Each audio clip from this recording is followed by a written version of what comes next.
नमस्कार दोस्तों। कल तक हमने राजस्थान की जलवायु के टॉपिक के अंदर हमने राजस्थान के मानसून की प्रक्रिया के बारे में जान लिया था। आज हम नया टॉपिक लेके आए हैं और आज हम पढ़ेंगे राजस्थान की वनस्पति या वन के बारे में, यानी राजस्थान में कौन कौन से वन पाए जाते हैं और कितने प्रकार के पाए जाते हैं। तो देखिए दोस्तों, आज हम स्टार्ट करते हैं राजस्थान की वनस्पति के बारे में। क्या स्टार्ट करते हैं? राजस्थान की वनस्पति या वन के बारे में। तो राजस्थान के अंदर 5 यानी जलवायु के आधार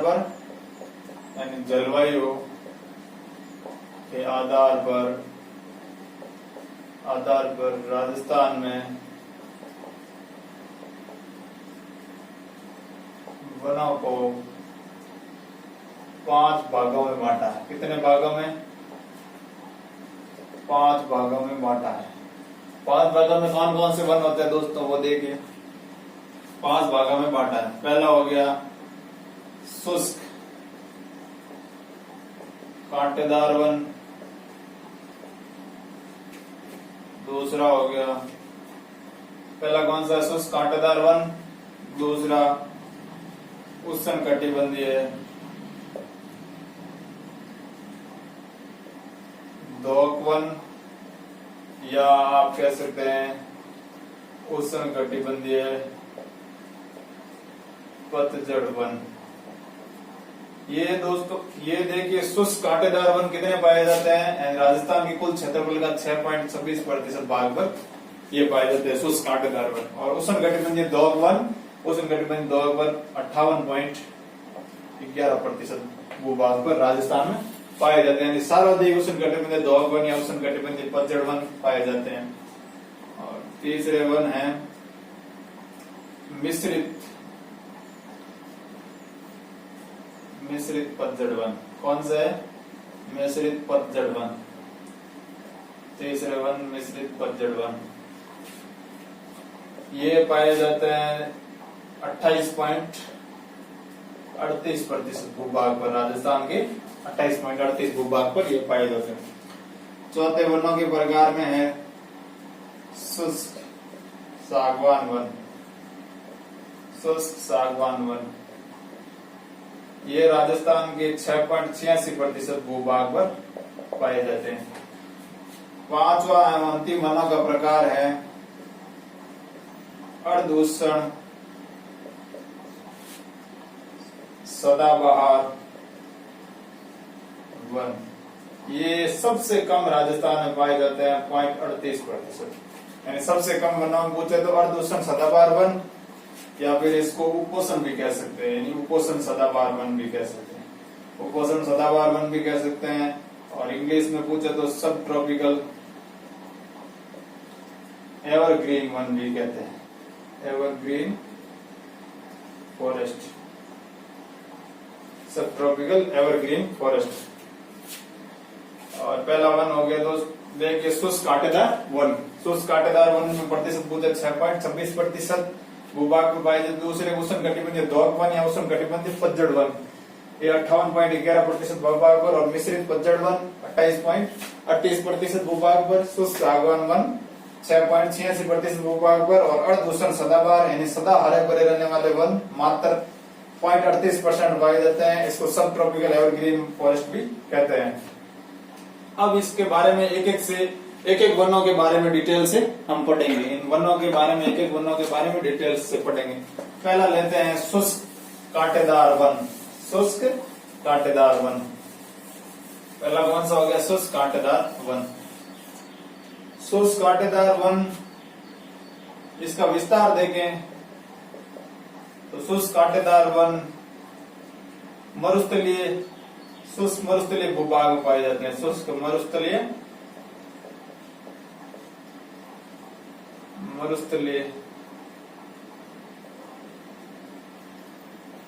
रेतीला मैदान में पाए जाते हैं।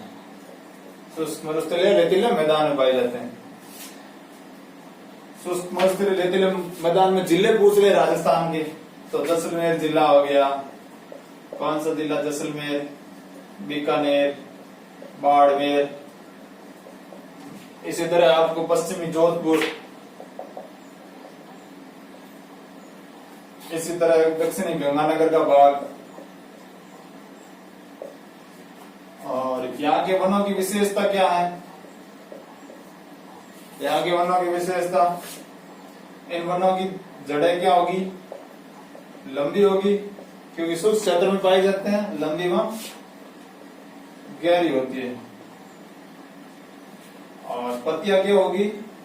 नमी बनाए रखने के लिए पत्तियां क्या होगी? छोटी होगी। नमी बनाए रखने के लिए पत्तियां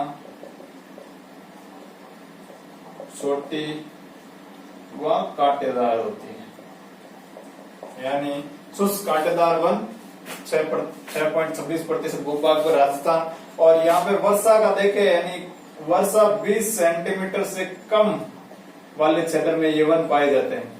कम वाले क्षेत्र में, यानी 20 सेंटीमीटर से कम वाले क्षेत्र में ये वन पाए जाते हैं। और पश्चिमी राजस्थान में जैसलमेर के आसपास और जोधपुर का पश्चिमी भाग और गंगानगर का दक्षिणी भाग, यहाँ 20 सेंटीमीटर से कम वर्षा ही होती है।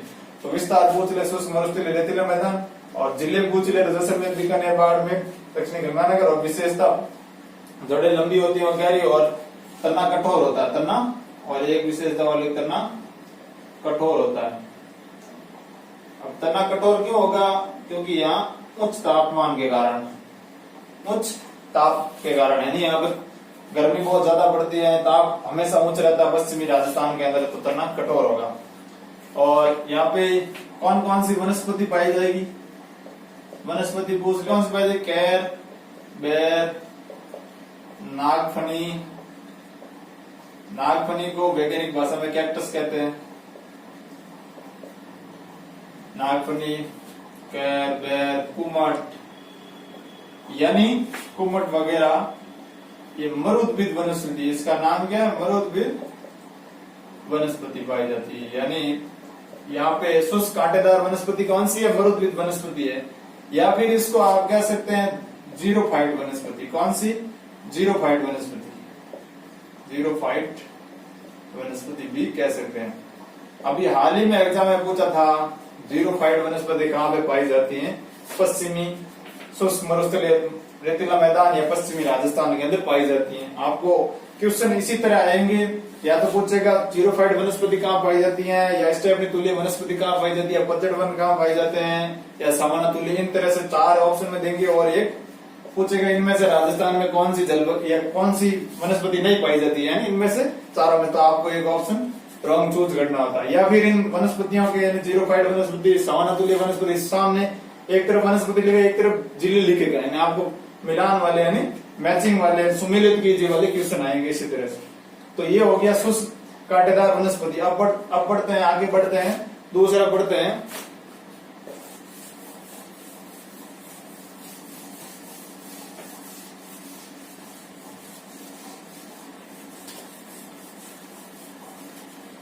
दूसरा वनस्पति का प्रकार है, राजस्थान की वनस्पति का प्रकार दूसरा है शुष्क उष्णकटिबंधीय दोक वन। शुष्क उष्णकटिबंधीय दोक वन, ये राजस्थान के लगभग 58.11%, यानी लगभग आधे राजस्थान में पाए जाते हैं, यानी आधा क्षेत्रफल में ये लगभग पाए जाते हैं राजस्थान में। सबसे ज्यादा पूछे तो इन वनों में, इन वनस्पति में पूछ लिया, शुष्क उष्णकटिबंधीय दोक वन कह सकते हैं, या पतझड़ वन कह सकते हैं आप, इनको, इन्हीं को पतझड़ वन कहते हैं। और इनका विस्तार पूछ लिया आपको, ये कहाँ कहाँ पाए जाते हैं राजस्थान में, तो विस्तार सिर्फ पश्चिमी राजस्थान को छोड़कर, यानी पश्चिमी राजस्थान को छोड़कर शेष संपूर्ण राजस्थान में पाए जाते हैं। संपूर्ण राजस्थान में पाए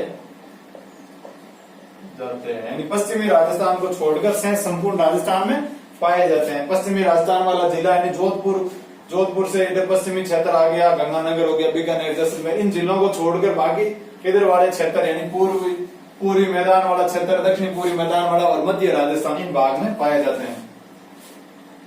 और मुख्य प्रमुख पूछ ले आपको, प्रमुख मुख्यतः कहाँ पाए जाते हैं, प्रमुख जिले पूछ ले आपको, क्या ऑप्शन में देकर, तो आपको बताना है अलवर, भरतपुर हो गया, धौलपुर हो गया,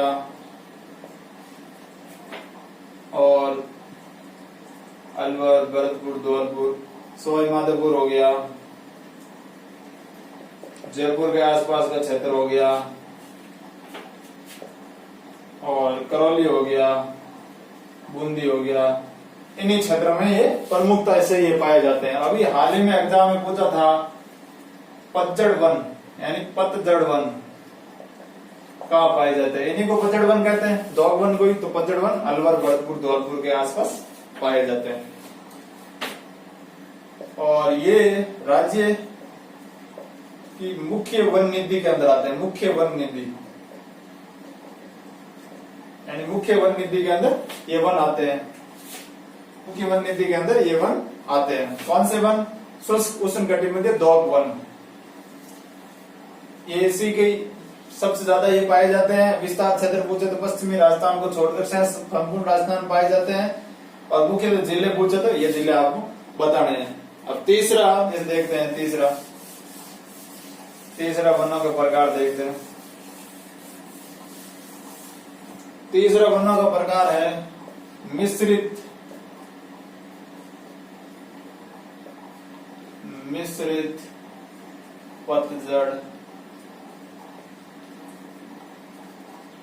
पतझड़ वन। मिश्रित पतझड़ वन यानी मिक्स्ड आप कह सकते हैं डेसिडुअस फॉरेस्ट। मिश्रित पतझड़ वन मानसूनी वन भी कहते हैं। क्या कहते हैं? मानसूनी वन भी कहते हैं। और पतझड़ क्यों कहते हैं? वनों को पतझड़ वन इसलिए कहते हैं मार्च अप्रैल के आसपास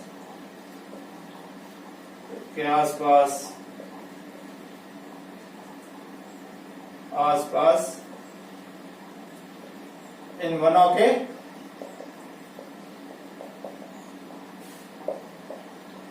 पत्ते व फूल जड़ जाते हैं। यानी मार्च अप्रैल के आसपास इन वनों के फूल व पत्ते जड़ जाते हैं और नए आने इसके बाद स्टार्ट होते हैं। तो इसलिए मानसूनी पतझड़ वन कहते हैं। इसको मानसूनी पतझड़ वन भी कहते हैं। और इनका विस्तार क्षेत्र पूछ लिया आपको तो विस्तार क्षेत्र उदयपुर हो गया, चित्तौड़ हो गया, भीलवाड़ा हो गया, जयपुर हो गया और आदि जिले यानी मध्य राजस्थान वाला जिला हो गया। लगभग चित्तौड़ और दौसा जिले लिख लो और दौसा लिख लो, दौसा, टोंक, इन जिलों के आसपास ये पाए जाते हैं मिश्रित पतझड़ वन। और इनका क्षेत्र पूछे यानी राज्य के वन क्षेत्र का कितने प्रतिशत? ये 28.38% भूभाग पर ये पाए जाते हैं मिश्रित पतझड़ वन। आपको एग्जाम के अंदर इन 5 वनों के प्रकार में से क्वेश्चन पूछ ले कि निम्न में से राजस्थान में कौन सा वनों का प्रकार नहीं पाया जाता, इस तरह से देकर भी क्वेश्चन पूछ लेंगे। मिश्रित पतझड़ वन कंप्लीट हो गया। हम आगे बढ़ते हैं प्रकार, चौथा वनों का प्रकार पढ़ते हैं।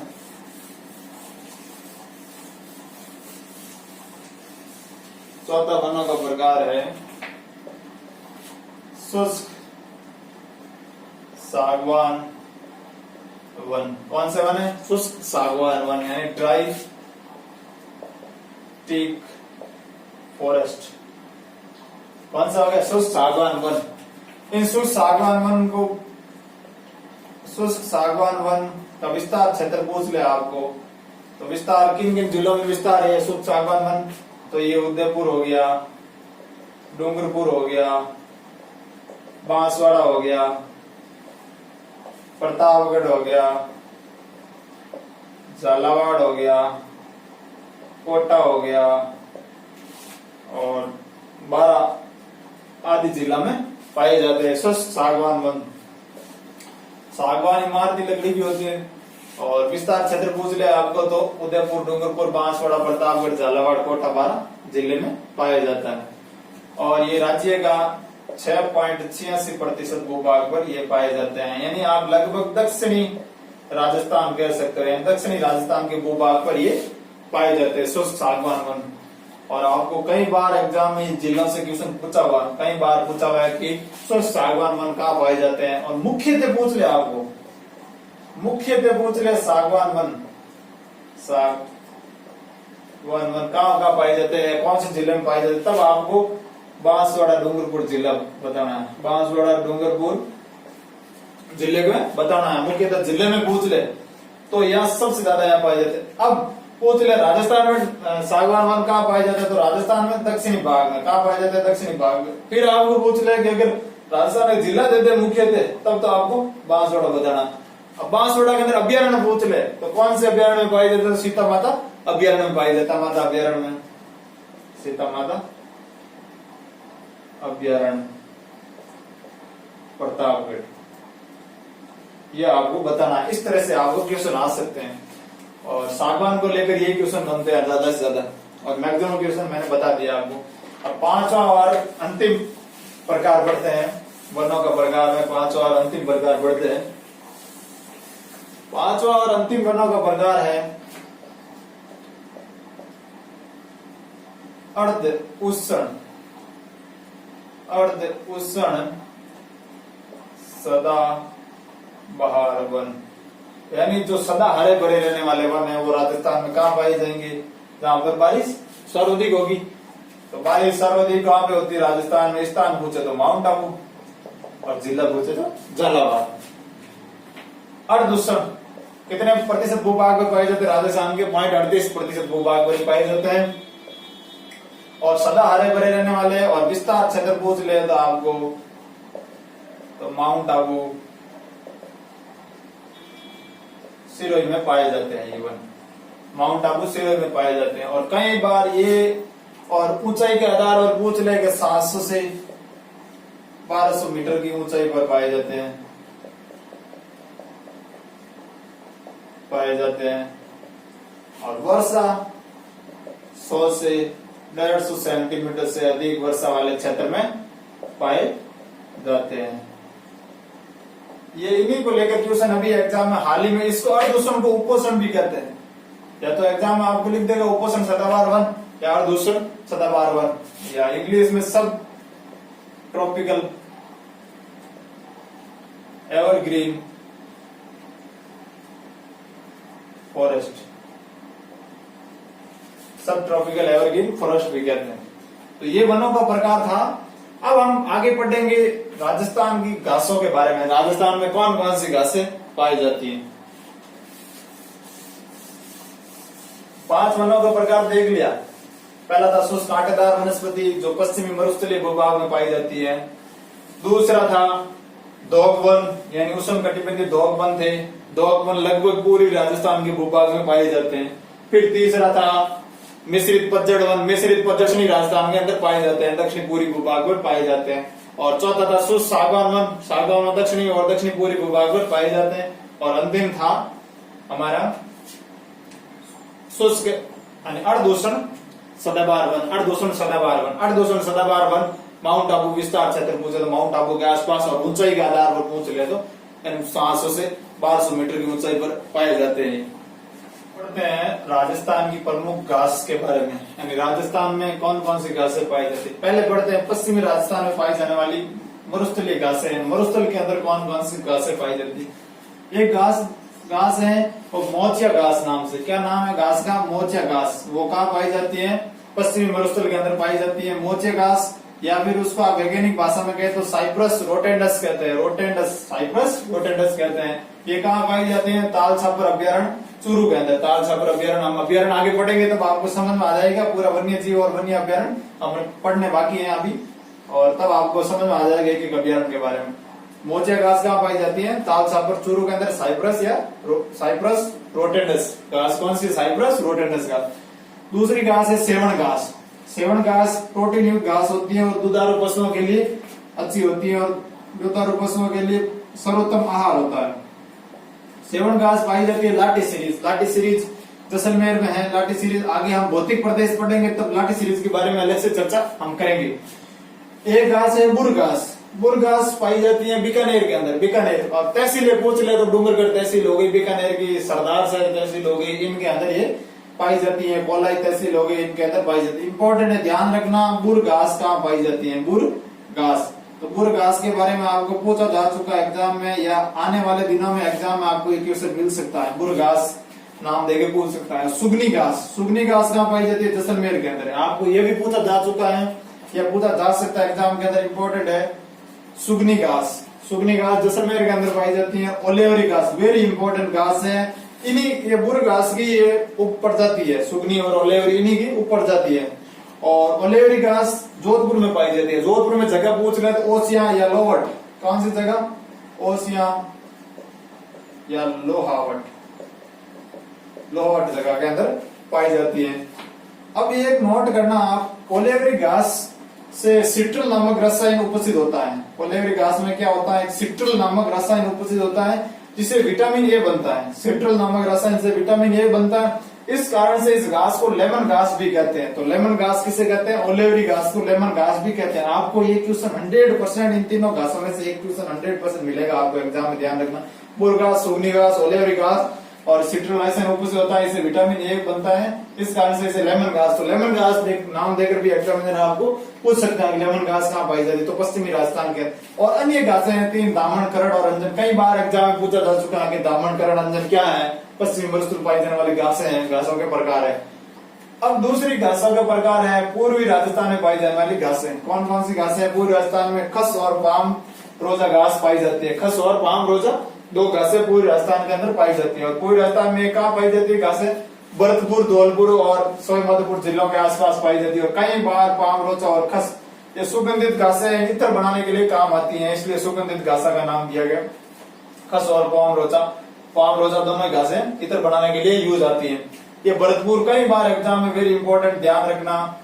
अब हम राजस्थान की वनस्पति के डिटेल से बारे में पढ़ेंगे, पलास के बारे में पढ़ेंगे, रोइड में राजस्थान की प्रमुख वनस्पति के बारे में पढ़ लेंगे। पहली वनस्पति है खेर। खेर का वैज्ञानिक नाम या वनस्पति नाम है अकेसिया कटेचू या कैपू। क्या कह सकते हैं? अकेसिया कटेचू भी कह सकते हैं, अकेसिया कैपू भी कहते हैं। और खेर से कथोड़ी जनजाति है। कथोड़ी जनजाति उदयपुर में निवास कर, राजस्थान में उदयपुर में कोटड़ा तहसील में निवास करती। कहाँ पे? कोटड़ा तहसील, कोटड़ा तहसील निवास करती है।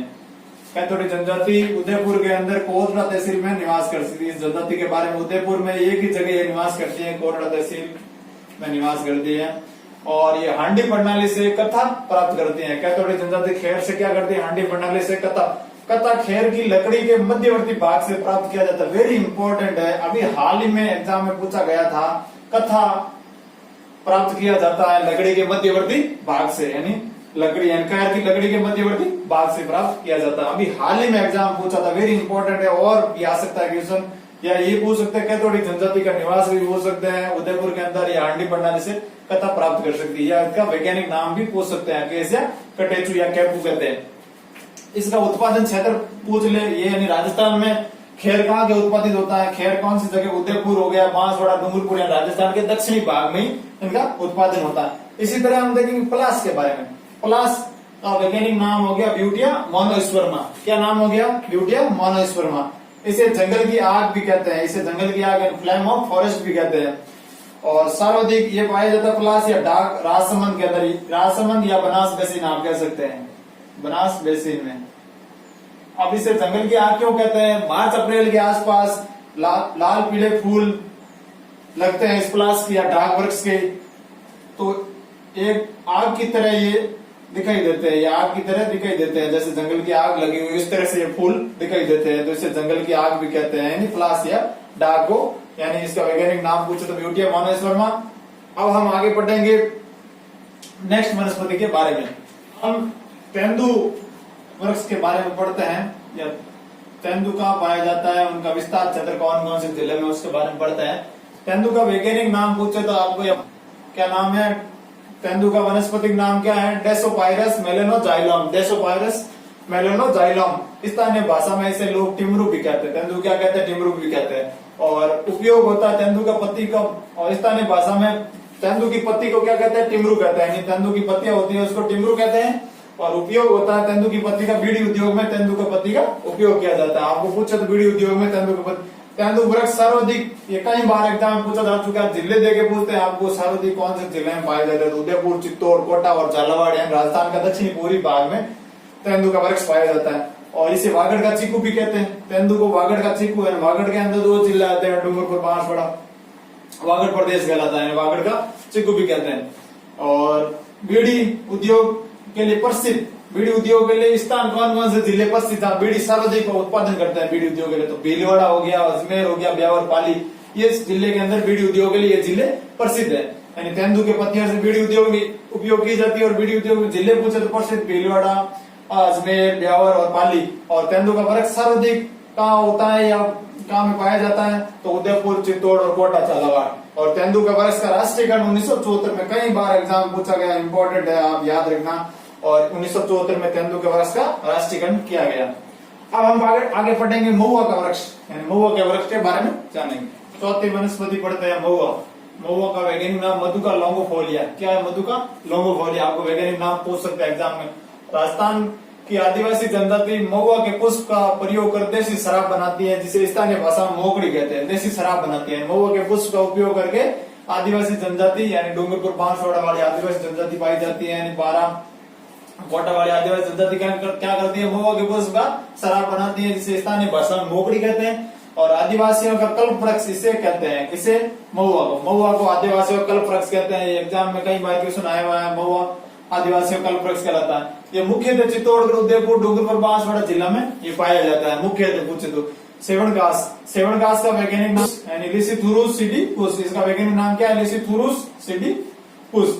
और पश्चिमी राजस्थान में पाई जाने वाली ये सेवन घास पश्चिमी राजस्थान में पाई जाने वाली सबसे लंबी घास है। सबसे लंबी घास प्रोटीन युक्त है, घास है जो दुधारू पशुओं के लिए पौष्टिक भोजन का काम या आहार का काम करती है। और बांस, बांस का उत्पादन क्षेत्र पूछे तो आपको वेरी इंपॉर्टेंट पूछा हुआ कई बार, आबू पर्वत, उदयपुर, कोटा, अलवर और बांसवाड़ा जिला में यह बांस मुख्यतः पाया जाता है। इन जिलों में सर्वाधिक पाया जाता है। और विश्व की सबसे लंबी घास बांस ही है। और ये आदिवासियों का हरा सोना, अभी हाल ही में एग्जाम आया था, आदिवासियों का हरा सोना किसे कहते हैं? बांस का। बांस को आदिवासियों का हरा सोना कहते हैं। और 2 घासें हैं, मोपेन घास और निपन घास। ये जिम्बाब्वे से आई थी, लाई गई थी घास। और ये निपन घास जापान से लाई गई। और मरुस्थलीय प्रसार को रोकने के लिए क्यों लाई गई? यहाँ पर मरुस्थलीय प्रसार रोकने के लिए घासें लाई गई थी। मोपेन घास और निपन घास, पश्चिमी राजस्थान में ये घास उगाई गई और मरुस्थलीय प्रसार रोकने का इन घासों का लाना का उद्देश्य था। मोपेन घास इंपॉर्टेंट है और निपन घास यानी पूछा जा चुका है एग्जाम में, पूछा जा सकता है और इस बार कि मोपेन घास और निपन घास पश्चिमी राजस्थान में कहां से आयोजित की गई थी? या जिम्बाब्वे से या जापान से, दोनों ये पूछ सकते हैं। मोपेन तो की गई जिम्बाब्वे से और निपन घास जापान से। और ये किस लिए राजस्थान में उगाई गई थी? मरुस्थलीय प्रसार को रोकने के लिए। तो महुआ हो गया, सेवन हो गया घास, सेवन घास हो गई, बांस के बारे में हमने पढ़ लिया। अब हम पढ़ेंगे खेजड़ी के बारे में और रोहिड़ा के बारे में। क्या वनस्पतिक नाम है खेजड़ी का? अब हम खेजड़ी के बारे में आगे पढ़ते हैं। खेजड़ी का वनस्पतिक नाम है प्रोसेसिव सिनेरिया। प्रोसेसिव सिनेरिया वैज्ञानिक नाम है। वनस्पतिक नाम पूछे तो आपको बताना प्रोसेसिव सिनेरिया। इसका पौराणिक नाम है समी। और ये इस खेजड़ी का अन्य नाम है, अलग अलग भाषा के अंदर है। पौराणिक भाषा में नाम है समी, स्थानीय नाम इसे लोग जाटी कहते हैं। और साहित्य नाम इसे सिमलो कहते हैं। और तमिल भाषा के अंदर इसको पेमे कहते हैं। क्या कहते हैं? पेमे कहते हैं। और कन्नड़ भाषा में बन्ना बन्नी कहते हैं या बन्नी कहते हैं। और सिंधी भाषा के अंदर इसको दोगड़ो कहते हैं। खेजड़ी के ये अन्य नाम है। ऑप्शन में आपको देकर पूछ सकते हैं कि इनमें से खेजड़ी का नाम नहीं है, या इस तरह से वैज्ञानिक नाम देकर क्वेश्चन पूछ सकते हैं। विशेषता के अंदर खेजड़ी की विशेषता में पढ़ते हैं, एक ऑपरेशन खेजड़ा चलाया गया था। वेरी इंपॉर्टेंट है, ध्यान रखना, आपको 100% क्वेश्चन मिलेगा। 100% ऑपरेशन खेजड़ा को लेकर हर बार एग्जाम में 2-3 एग्जाम छोड़कर एग्जाम में राजस्थान के अंदर क्वेश्चन आता है कंपटीशन के अंदर। ऑपरेशन खेजड़ा कब चलाया गया? 1991 के अंदर। क्यों चलाया गया ऑपरेशन खेजड़ा? मरुस्थलीकरण को रोकने के लिए, यानी पश्चिमी क्षेत्र में मरुस्थलीकरण प्रसार हो रहा था, पश्चिमी क्षेत्र से मरुस्थलीकरण का राजस्थान है, उसे रोकने के लिए ऑपरेशन खेजड़ा चलाया गया। तो यही क्वेश्चन आता है, इसका कारण पूछते हैं या तो, या कब चलाया गया, या ऑपरेशन खेजड़ा क्या, इसके बारे में बताइए। और खेजड़ी की पूजा होती है दशहरे के दिन, खेजड़ी की पूजा होती है। और ये राज्य वृक्ष का दर्जा, यानी खेजड़ी हमारा राज्य वृक्ष है, इसे दर्जा कब दिया गया था? 31 अक्टूबर 1983 को राज्य वृक्ष घोषित किया गया। राजस्थान का राज्य वृक्ष पूछे तो खेजड़ी, और इसको दर्जा दिया गया 31 अक्टूबर 1983 को। खेजड़ी को 2 कीड़े हैं जो नुकसान पहुंचाते हैं, ये भी एग्जाम में लेकर क्वेश्चन आपको पूछे जा सकते हैं या पूछ सकते हैं, क्योंकि खेजड़ी हमारा राज्य वृक्ष है तो इसके बारे में डिटेल से पढ़ना ही अच्छा रहता है। और ये दो सेलेस्टोनम नामक एक कीड़ा है और दूसरा ग्लाइकोट्रोमा कवक है। वो इस खेजड़ी के वृक्ष को नुकसान पहुंचाते हैं। कौन कौन से? सेलेस्टोनम और ग्लाइकोट्रोमा नामक कवक है, वो नुकसान पहुंचाते हैं। ये इंपॉर्टेंट है दोस्तों, देखना यहाँ पे ये चीज इंपॉर्टेंट है।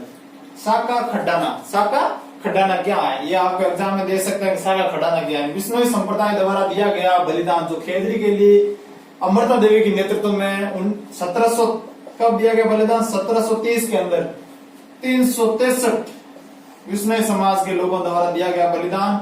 उस बलिदान को शाखा खड्डाना कहा गया है। उस बलिदान को खेजड़ी के लिए दिया गया प्रथम बार बलिदान, अमृता देवी के नेतृत्व में वो बलिदान हुआ था। और उस समय जोधपुर का राजा कौन था? अभय सिंह। कौन था? अभय सिंह। ये भी आपको पूछ सकते हैं। अभय सिंह राजा था। और प्रथम बार और प्रत्येक वर्ष 12 सितंबर को प्रत्येक वर्ष खेजड़ी दिवस मनाया जाता है। राजस्थान के अंदर प्रत्येक वर्ष 12 सितंबर को खेजड़ी दिवस मनाया जाता है। आपको एग्जाम में पूछ सकते हैं और 100% एक क्वेश्चन यहाँ से आएगा खेजड़ी को लेकर, और हर बार हर एग्जाम में आते हैं। और प्रथम बार कब मनाया गया था? 12 सितंबर 1978 को। कब पहली बार खेजड़ी दिवस घोषित किया गया था? 12 सितंबर 1978 को। ये डेट याद रखना, 12 सितंबर 1978 वाली। और अमृता देवी पुरस्कार है जो वन्य जीव संरक्षण के लिए सबसे सर्वोत्तम पुरस्कार है। वन्य जीव संरक्षण के लिए सर्वोत्तम पुरस्कार किसके लिए दिया जाता है? वन्य जीव संरक्षण के लिए पुरस्कार दिया जाता है। और प्रथम बार कब दिया गया? 1994 के अंदर अमृता देवी बिश्नोई। और प्रथम पुरस्कार किसे मिला अमृता देवी पुरस्कार? ये प्रथम गंगाराम बिश्नोई थे, पाली के निवासी थे, इन्हें मिला था। ये खेजड़ी के बारे में हमने डिटेल से पढ़ा है। खेजड़ी का वैज्ञानिक नाम देख लिया, इसका पौराणिक नाम, स्थानीय नाम, साहित्यिक नाम तमिल, और इसे राजस्थान का गौरव, खेजड़ी को राजस्थान का गौरव या कल्पवृक्ष कहते हैं। ये भी इंपॉर्टेंट चीज है। राजस्थान का गौरव भी कहते हैं और कल्पवृक्ष भी कहते हैं। और विशेषता के अंदर ऑपरेशन खेजड़ा इंपॉर्टेंट याद रखना, ये पक्का आएगा एग्जाम के अंदर। और इसके अलावा ये शाखा खड्डाना, ये आपको इंपॉर्टेंट चीज याद रखना। शाखा खड्डाना क्या है? विष्णु संप्रदाय द्वारा दिया गया बलिदान, इसे शाखा खड्डाना कहते हैं। और ये प्रत्येक वर्ष खेजड़ी दिवस कब मनाया जाता है? 12 सितंबर। डेट याद रखना। प्रथम अमृता देवी पुरस्कार गंगाराम बिश्नोई को दिया गया, पाली के निवासी थे, ये याद रखना। और अब हम ये नोट कर लेना ये चीज कि जंगल की सुंदरता आर्किड को कहते हैं। जंगल की सुंदरता किसे कहते हैं? आर्किड को कहते हैं। और स्थानीय वनस्पति का संग्रह क्या कहलाता है? ये RS 2010 में क्वेश्चन आया हुआ था।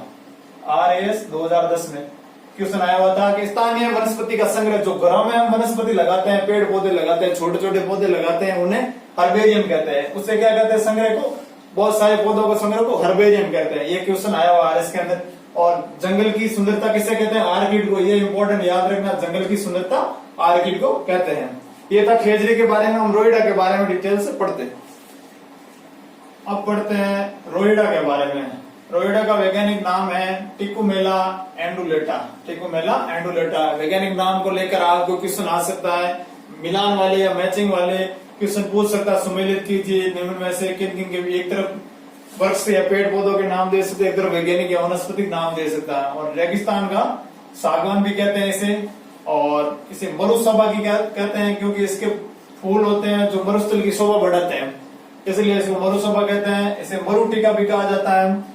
और 1983 31 अक्टूबर 1983 को रोइडा के पुष्प को राज्य पुष्प का दर्जा दिया गया। राजस्थान का राज्य पुष्प रोइडा के पुष्प को कहते हैं। या राज्य पुष्प कौन सा है? राजस्थान का राज्य पुष्प तो रोइडा का पुष्प हो गया। कब दर्जा दिया गया? 1983 के अंदर।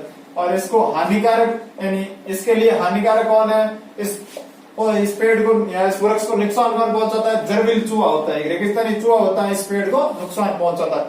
ये आज का टॉपिक था हमारा राजस्थान की वनस्पति को लेकर। 5 प्रकार के वनों के बारे में पढ़ा था पहले हमने, फिर घासे के बारे में पढ़ा था, फिर डिटेल से इन वनों एक वनों को लिया था।